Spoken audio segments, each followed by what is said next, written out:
Welcome back. Do you believe in unlikelihoods? To quote Dodgeball, one of the best movies in the history of movies. Really, seriously. So Swayman versus Bobrovsky tonight, and Swayman continues his miraculous work, absolutely miraculous work. Um, I gotta say, I'm really glad I have a Swayman jersey, and I've had one for years, so I don't look like I'm just jumping on a bandwagon here. Lundell's robbed in close. The Bruins rush the other way, but the shots are 3-0 for Florida 2 minutes in. And it was pretty clear tonight that if the Bruins had a chance, that Swayman was going to have to basically be Superman out there. And thankfully, the Cape fit. Florida presses at 2.5 minutes. Lusterinen has a chance that's held as the Bruins get pinned down for a while. Tkachuk has a turnover rush chance that's kicked aside. Van Riemsdyk tries the net feed. That gets picked off. There's a post for Pastrnak on a rush, meaning that's not an official shot on net. And then Lowry has a screenshot that's held. There's some pushing. That was the Bruins' first shot. The Panthers had 5. So again, I'm sure the Bruins said to Swayman before the game, we're still kind of tired and a little hungover from the Toronto game the other night. So you've got this, right? We could just kind of just let you play the puck a lot and you'll be fine. So, pressed by Boston at 7 minutes. They start evening up the shots. Marchand's denied. Lindholm has a shot that's held. Lundell has a net drive. That gets blocked. Bobrovsky was having puck handling issues. My advice to Boston in this series would be just throw him the puck. Just do whatever you got. Like he did turn it over once. He bobbled it another time. He does recover and cover the puck in those situations, but it's definitely something to keep an eye on in this series. Panthers press at 9.5 minutes, and this is where I started losing it because this is Reese Witherspoon. She's an actress and has been for a very long time. And I remember the first time I saw her, I think it was in the movie Fear. I think it was in the movie Fear was the first movie I saw her in. Although Freeway's a good one too, if you haven't seen Freeway. She's an actress. Wotherspoon is a defenseman for the Boston Bruins. And when the announcers are saying Witherspoon instead of Wotherspoon, I die inside. Just a little bit, just a tiny bit. There's an O. There's no I in it. There's no I in Wotherspoon, so it's not Witherspoon. And when both the play-by-play and color announcer are both saying Witherspoon, scanners. Anyways, all right. Where was I? Yes. Power play for the Panthers. There's a shorthanded rush by Marchand. Verhaeghe has a shot that's blocked. They cycle. The puck's cleared out.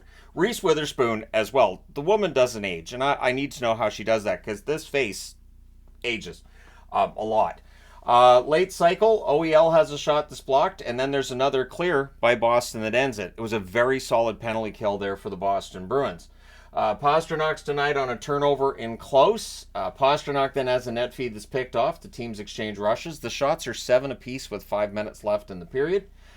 Bruins press with 4.5 minutes left. Coyle has a shot that deflects out. The Bruins really quieted the crowd as this period went along. It was an excited crowd. It was a good start for Florida. And then Boston just starts working, doing what they have to do, and generating some opportunities. Rodriguez has a net drive chance that's held. JVR is denied from the slot. With 59.6 seconds left, the Bruins draw a power play. And the Bruins had issues setting up. They really don't get much out of it, so it's 0-0 after 1. We're going to the second period. The Bruins still on the power play. And the Bruins can't set up. One thing that's hurting them in this series already, face-offs. They couldn't control the face-off circle against Toronto. They're having the same problem against Florida. Yes, they end up winning the game tonight, but it's definitely a source of concern for me personally because I know that that's really important in the playoffs to control the face-off circle. So Zacha has a shot after the power play's done. That's held.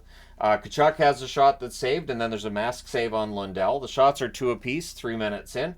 Panthers press are kept to the outside. Montour has a net feed, near miss there. Pastrnak has a rush that's blocked. He thought that he was slashed on the play. There was a lot they weren't calling tonight both ways. So this was really an example of how as the playoffs go along, a lot of the stuff you normally see called does not get called. And it was both teams they did that with. Forsling has a shot that's held. There's some pushing. The Panthers press at 5 minutes. Stenlund has a net feed. That gets blocked.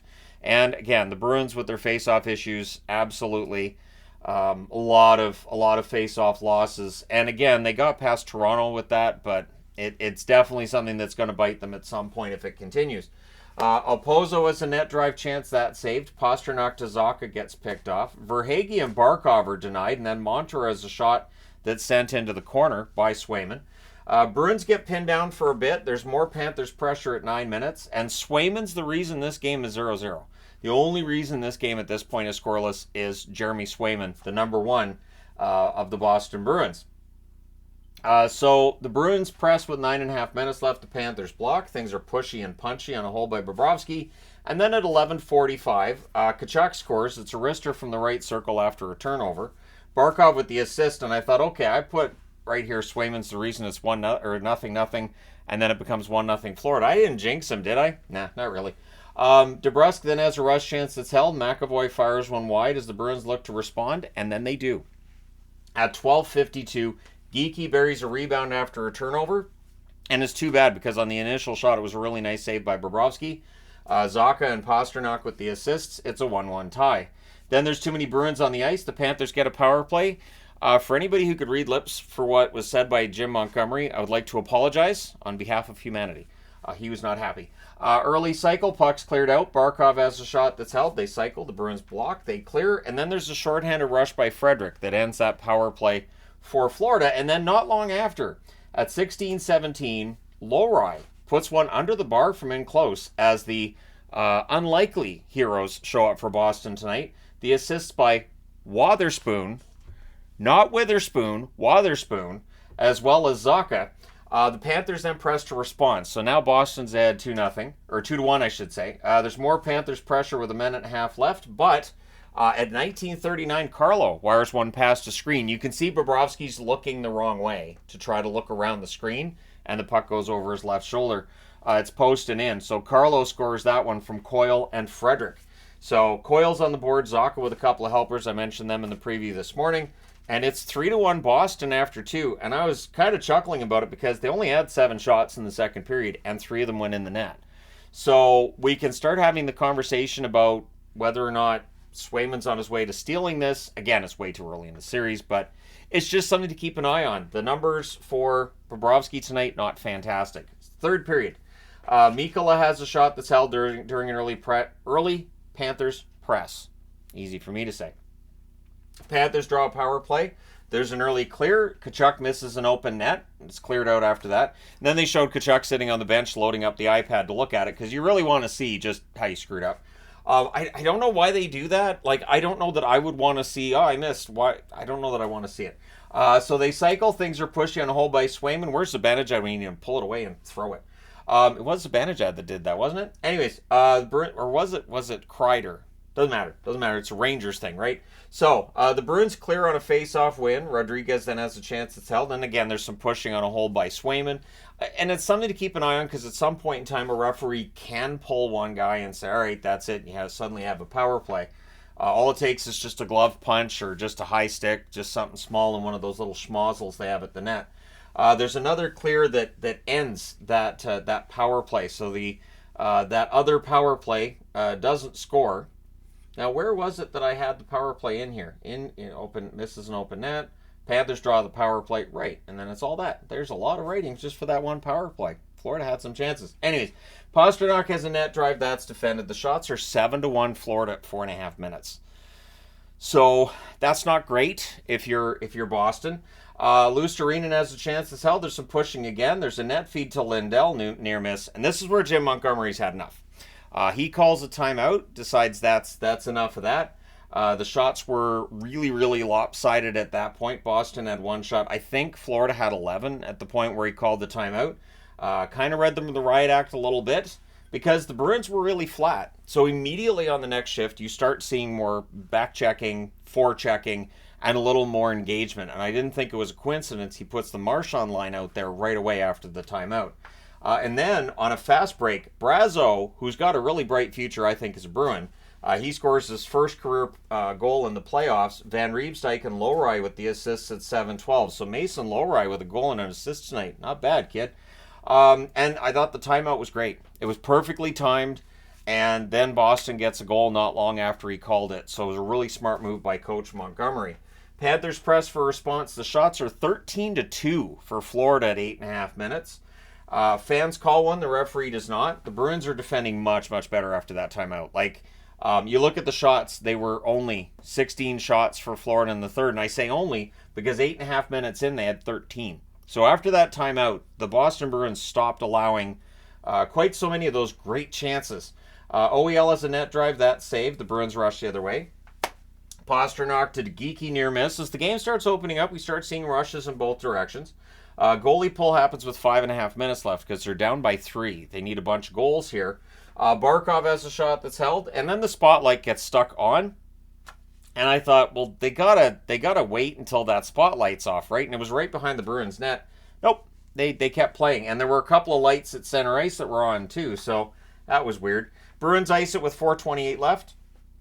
Tkachuk has a shot that's caught and held, and then the light finally gets turned off, the spotlight behind the Bruins net. I was kind of surprised that Florida didn't just have a spotlight right into the face of Jeremy Swayman there. Just right in his face. Maybe that was the plan and then ended up behind the net, and we could move it, but then it's going to look intentional. We want it to look accidental. At any rate, the Bruins get the empty netter at 16:38. It's DeBrusk from Marchand, and those stands emptied quickly. People really anxious to beat the traffic, I guess, in Sunrise. Those stands were basically empty after that. That was crazy just how quickly that happened. With 1:22 left, the Bruins get a power play as the game gets chippy. Montour and Maroon were going at it. My guess is because one of them 62 and one of them were 61, so probably arguing over which number's better.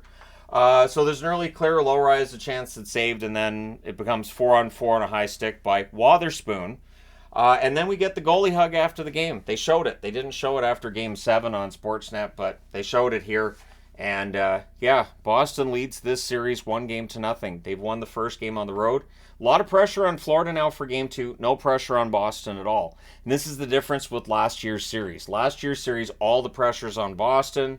They had this ridiculous regular season and this bar they were never going to clear in the playoffs. This year, not so much. They didn't look great going into the playoffs. They lost the lead in the division. They're the road team to start the series. I think it worked for them. So the shots on net, 14-9 for Boston in the first, 14-7 Panthers in the second, 16-8 Panthers in the third. Final shots, 39-29 for Florida. Power plays, Boston 0 for 2, Florida 0 for 3. The hits, 69-54 for Boston. So really good hitting. A lot of highlight reel hits out of this game. Swayman was absolutely out of his mind. 38 saves on 39 shots. Just insane. So let's see. If I had another kid right now, it'd have to be named Wyatt, but the middle name would be Jeremy. It's probably better I don't have another kid. Bobrovsky, 24 saves on 28 shots. And again, I thought Bobrovsky was okay, but Swayman was absolutely fantastic tonight. So Bobrovsky's going to have to up his game for the next, and I know he can because he outdueled Vasilevsky in the last round. So we'll see what happens in Game 2. But let me know your thoughts in the comments section below as always. Don't forget to hit like and subscribe if you haven't done so already. Thank you guys so much for all your support. Playoffs are kind of fun this year. Kind of fun. But yeah, thank you guys so much for all your support. I will talk to you again soon.